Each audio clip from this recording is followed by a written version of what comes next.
er det blevet holdkaptid. 4x50 holdmedley for damer, 4x50 holdmedley for herrer. Og det vi da lige skal nævne, det er, at i formiddag der havde vi en dansk juniorrekord til pigerne fra AGF. Og altså forbedrer den danske juniorrekord på 4x50 meter holdmedley for damer. Her i første heat, der er det Viborg. Det er Vejle. Det er Hovedstaden. Det er Hillerød. Det er VAT Copenhagen. Det er Horsens. Det er Gladsaxe. Og det er Vejles andet hold. Og det, der er interessant at se, det er, at på Vejles første hold, der har vi Jeanette Ottesen til start. Jeanette, som skal svømme butterflyen, og det er tredje tur.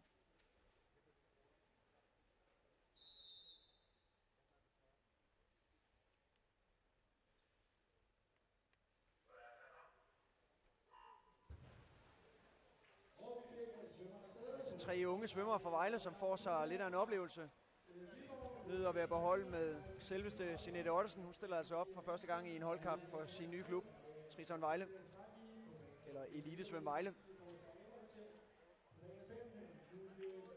som er startfællesskabet mellem Tempo og Vejle. Og holdet fra Vejle svømmer altså på bane 2, og det ser også ud som om, at de andre piger bliver motiveret af at have en verdensklasse svømmer på holdet. De er i hvert fald først fra start. Svømmer tredje turen.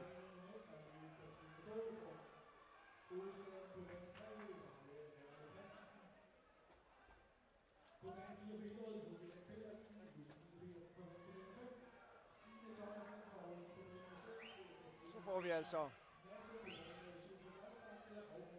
en af verdens bedste på lige præcis den her 50 meter butterfly i vandet på bane 2. Husk på, at vi nok ikke her skal sætte næsen op efter, at der er nogle af de her hold, der skal have en medalje. Selvom de har Jeanette Ottesen på holdet, så er det altså første af tredje heat. Og vi må formode at have de bedste hold til start i tredje heat. Men ingen tvivl om, at Jeanette Ottesen, hun svømmer sit hold lidt opad. Og Jeanette i 25.47.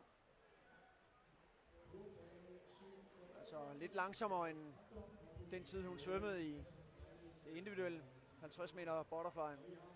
Altså rigtig hurtigt til at bringe Vejle i klart i spidsen her.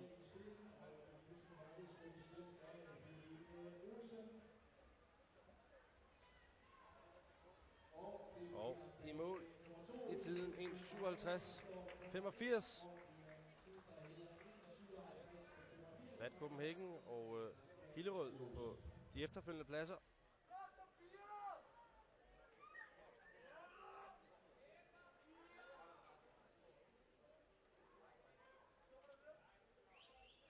Og 1.57.85, René, er det en tid, som kommer til at kunne blande sig blandt de tider, som vi vil se de næste 2 heats? Ja, nok i det næste heat her, men ikke når vi kommer til tredje heat. Der har vi en del hold, som potentielt kan svømme hurtigere end den tid.